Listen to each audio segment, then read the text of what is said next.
Assalamualaikum warahmatullahi wabarakatuh. Perkenalkan, nama saya Uswatun Hasanah dengan NIM 212216124, Prodi S1 Farmasi semester 2. Di sini saya akan menjelaskan video tentang Bacillus anthracis. Apa sih itu bakteri Bacillus anthracis? Bakteri Bacillus anthracis adalah bakteri patogen penyebab penyakit antraks. Dari asal nama, anthracis berasal dari bahasa Yunani, yaitu antraks, yang berarti batu bara, yang merujuk pada penghitaman kulit pada korban. Lalu, apa sih penyakit antraks? Penyakit antraks adalah penyakit infeksius dan menular pada hewan yang disebabkan oleh bakteri Bacillus anthracis yang membentuk spora.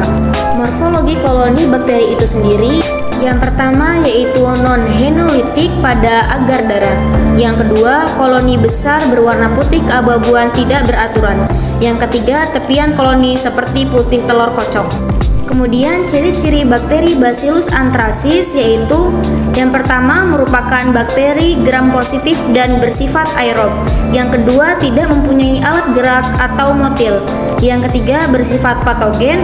Yang keempat berkapsul dan tahan asam. Yang kelima tidak tahan terhadap suhu tinggi. Yang keenam exotoksin kompleks yang terdiri atas Ag, lethal faktor, dan edema faktor. Kemudian yang terakhir adalah dinding sel bakteri merupakan polisakarida somatik yang terdiri dari N-asetilglukosamin dan D-glukosa. Taksonomi bakteri Bacillus anthracis.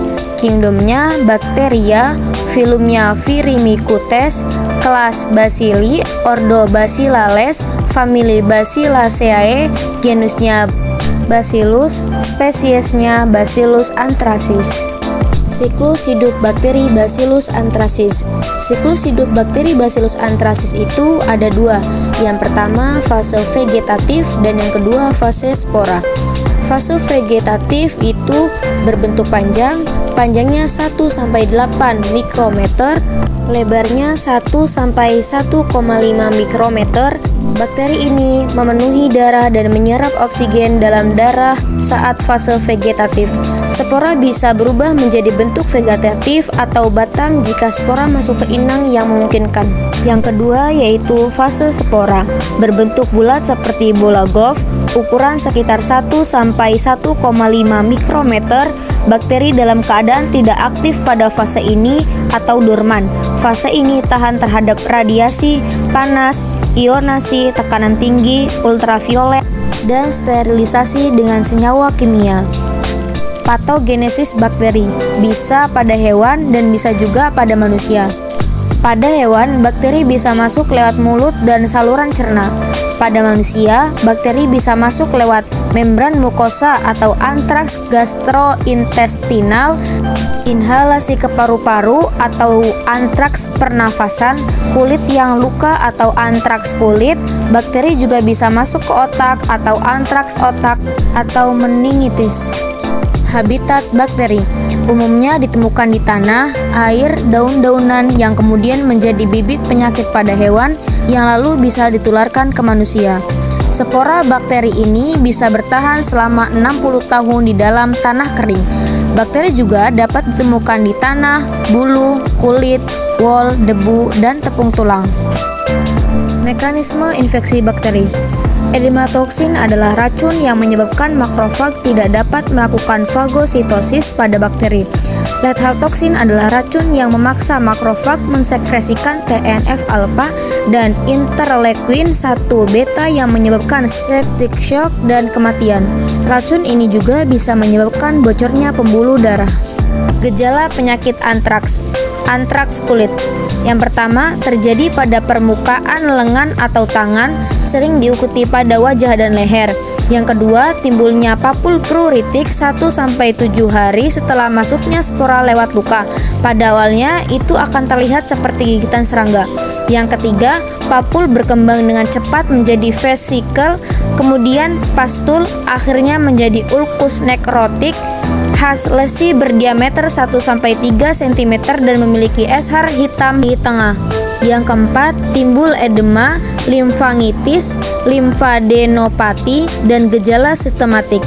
Dan yang terakhir, eshar akan berkembang penuh menjadi kering, lusen, dan terpecah-pecah setelah 7-10 hari. Selain antraks kulit, terdapat juga antraks saluran pencernaan. Yang pertama, gejala awal: mual, muntah, tidak nafsu makan, rasa sakit perut yang parah, suhu tubuh meningkat. Yang kedua, konstipasi lalu diikuti diare akut berdarah. Yang ketiga, hematemesis. Yang keempat, toksomia. Yang kelima, shock dan meninggal biasanya kurang dari 2 hari. Selain antraks kulit, antraks saluran pencernaan, ada juga antraks saluran pernafasan. Antraks saluran pernafasan ini sangat jarang terjadi, biasanya akibat dari perluasan tipe kulit atau karena menghirup udara yang mengandung spora antraks. Gejala yang dialami penderita dimulai dengan lesu, lemah, suhu febril, dan batuk-batuk non-produktif seperti tanda-tanda bronkitis. Lalu penderita mendadak dyspnoe, cyanosis, stridor, gangguan respirasi berat, shock, dan meninggal biasanya kurang dari 24 jam. Pengobatan antraks. Antraks dapat diobati dengan antibiotik seperti amoxicillin, vancomycin, ciprofloxacin, doxycycline, erythromycin, penicillin, tetracycline, streptomycin, chloramphenicol.